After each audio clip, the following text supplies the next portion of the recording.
Cigarettes are terrible for your health. Most everyone knows that. However, some people might still be ignorant about secondhand smoke. It's just as detrimental to a person's health to breathe in smoke from someone else's cigarette as it is to smoke one yourself.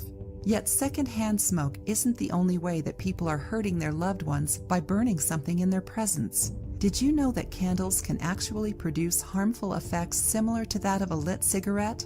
Those pumpkin-scented candles may smell fantastic in the fall, but they also have a nasty byproduct, soot. It works like this. The paraffin in the candles, when burned, allow dangerous toxins to float into the air we breathe. The more candles burn, the more toxic the air becomes. It can get so toxic that candle companies have now begun to place stickers on their candles, which recommend that they not be burned longer than 3 hours at a time. You may be thinking, I burn candles longer than that all the time, and I don't have any problems breathing. Consider the fact that numerous studies show there are over 250,000 soot-related asthma attacks every year. Additionally, millions of workers have to take time off for soot-related illnesses each year. Some of these illnesses inevitably lead to untimely deaths.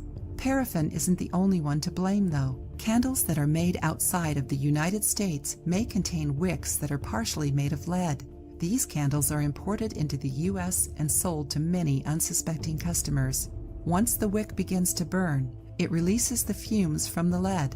Those fumes contaminate your lungs first and eventually lead to other organs. Next time you want to burn that apple cinnamon scented candle, make sure that you know where it was made and pay attention to any warning labels that might be on the container.